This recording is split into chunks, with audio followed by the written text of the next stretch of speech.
Bugungi mavzuyimiz nimaga ayollarda yillar o'tib bachadon tushishi yuzaga keladi.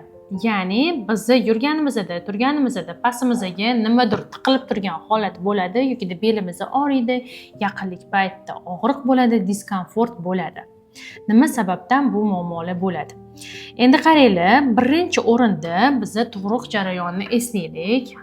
Biz yangi kelin bo'lib tushdik va homiladorlik kuzatilyapti bizga. Mana bu bizani toz osti mushaklarimiz bo'lsin.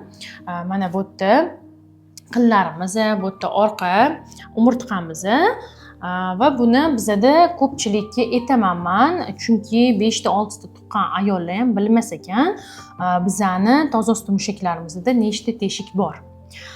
Mana bu bizani orqa teshigimiz, orqa chiqariq teshigimiz. Bu qinimizning teshigi, ya'ni farzand shu yerdan dunyoga keltiramiz va siydik teshigimiz, ya'ni siydik nayimiz, siydik sfinkterimiz, ya'ni bizada 3 ta teshik bor.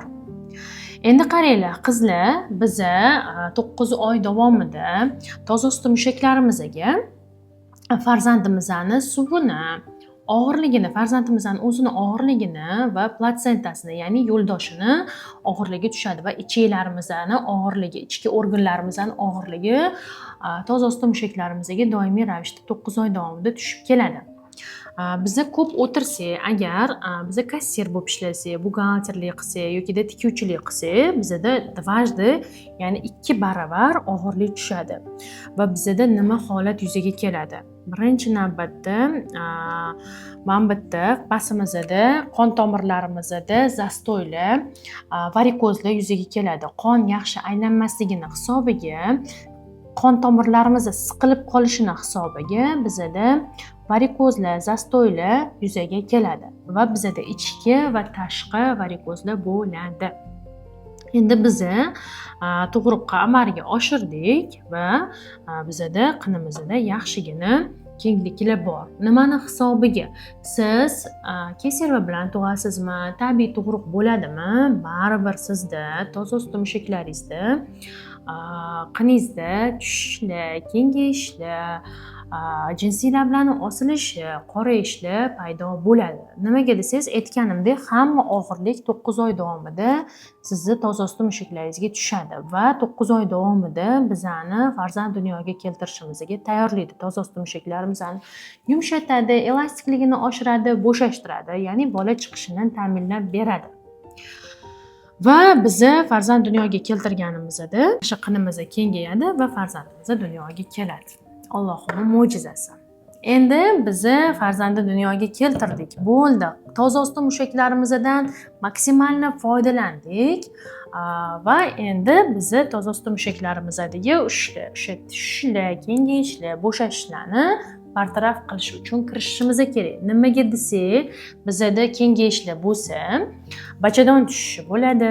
Chunki bizda kenglik bormi? Tepadan sekin-sekin biz tug'ruqdan keyin og'ir ko'tarsak, qabziyat bo'lsa, kuchansak va yana bir ikkita, ya'ni ketma-ket tug'ruqlar bo'lsa, boshqa omillar yana bor, o'shalarni qilsak, bizani qinimiz kengligini hisobiga bachadonimiz tushishi tezlashadi. Yana boshqa omillar deganim, biz tug'ruqdan keyin vitamin, minerallarga boy mahsulotlar yemaymiz.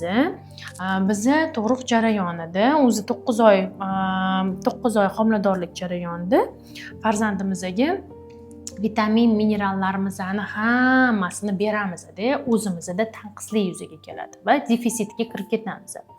Agar biz tug'ruqdan keyin o'sha kerakli vitamin, minerallarni iste'mol qilib, defisitlarni yopmasak, bizda qinimizda polniy bitta qinimiz emas, butun mushaklarimizda bo'shashishlar yuzaga keladi.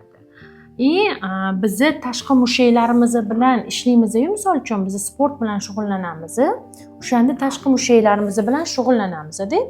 Bizda xuddi shunaqa tashqi mushaklarga o'xshagan qinimizda ichki mushaklarimiz bor. O'sha yerda ham bizda mushaklarimiz bo'shashib ketadi. Mana qaranglar, mana bu yerda mana shu qizillar hammasi muskullarda. Mushaklarimiz bizani qin mushaklarimizni ushlab turadi. Agar biz defitsitlarni to'ldirmasak, oqsilga boy mahsulotlar yemasak, rejimimizga e'tibor bermasak, ratsionlarimizga e'tibor bermasak, mana shu bo'shaklarimiz bo'shashib ketadi. Qinimizni ushlab turadigan o'ziga yo'qoladi. Biz mana shu tug'ruqdan keyin uyqu rejimiga e'tibor berib, yeb ichayotgan mahsulotlarimizga e'tibor berib, vitaminlarni vaqtida qabul qilib, kollagenlarni ichib, oqsilga boy mahsulotlarni yesak, mana shu tug'ruqdan keyingi tiklanishimiz tezroq bo'ladi va bachadonimiz tushmasligini ta'minlab beradi. Va yana biz tug'ruqdan keyin ratsionimizga katta e'tibor berishimiz kerak. Ichimiz qotishi kerak emas. Ichimiz qotishi kerak emas, qabziyat bo'lishi kerak emas. Agar sizda ichingiz doimiy ravishda qotib yursa, biz mana shu bola bilan ovora bo'lib, tug'ruqdan keyin rejimlarga tushishimiz sekinlashadi. Tualetga kirganimiz ham esimizga kelmaydi. 3-4 kunlab bo'lib ketadi va ichimizda qotib qoladi. Va tualetga kirganimizda, hojatga kirganimizda kuchanamiz, o'zi mana shu mushaklarimiz bo'shashib yotibdi-da, kuchanganimizda unga og'irlik tushib, battar og'irlik tushadi va orqa ichagimizni oldi mana shu qinimizga tushib qolgan holati yuzaga keladi. Undan keyin bizda juda ham katta og'irliklar bo'ladi. Katta hojatga chiqqanimizda ham oxirgacha bo'shanmaganlik hissi bo'ladi. Shunga o'xshab siydigimiz kelganda ham bolamga qarab olay, ishimni qilib olay, boshqa narsalarni muhimlik darajasini oshiramizda, eng avvalo o'zimizni, tanamizni signallarini esimizdan chiqarib, kichkina hojatga ham kirmaymiz. Va bizda nima paydo bo'ladi? O'zi kichkinagina CD qopimizga ozgina peshob mo'ljallanganda, uni yig'ib biz og'irlik tushirib, CD qopimizni tushishiga ham sababchi bo'lib qolamiz. CD qopimiz tushgandan keyin kichkina hojatga kirganimizda ham oxirgacha bo'shanmaganlik hissi bo'lib, oldimizda og'irlik bo'ladi. Oxirgacha bo'shana olmaymiz. Kuchansa ham u CD chiqolmaydi, chunki qopda yig'ilib mikrob, infeksiya, bakteriyalarni koni bo'lib yotadi. Undan keyin sizda tez sistit bo'lasiz, hidli siyasiz, mikrob, infeksiya, bakteriyalar koni bo'lib yotadi. Shu sababdan men nima demoqchiman sizlarga? Birinchi o'rinda tug'ib keldingizmi? O'sha bachadoningizni o'zi so'riladi, lekin siz yana ham yordam berishingiz kerak. Yana ham kichrayishiga mashqlar yordamida, ya'ni siz o'zingiz uyda bilib bilmasdan YouTubedan qilgan mashqingiz umuman foydasi yo'q. Siz tug'ib kelganingizdan keyin agar siz tabiiy yo'l bilan farzand dunyoga keltirgan bo'lsangiz 2 oydan keyin, razrif bo'lgan bo'lsa 3 oydan keyin, kesarova bo'lsa 6 oydan keyin intim gimnastika mashqlari yordamida birinchi navbatda gormonlaringizni to'g'rilaysiz. Gormonal narushenyalar bo'ladi tug'ruqdan keyin, hayzingiz kelishini to'ppa-to'g'ri sikllarni to'g'rilab olasiz intim gimnastika bilan. Hayzingiz og'riqli kelmaydi. O'sha ichki tashqi varikozlaringiz ketadi, qon yaxshi aylanishni hisobiga. O'sha qiningizdagi bo'shashlar, tushishlar, qorayishlar, osilishlar ham hammasini bartaraf qilasiz. Keyin gormonlaringiz joyiga kelgandan keyin poslerodovoy depressiya dedan ham bemalol maza qilib chiqib ketsangiz bo'ladi.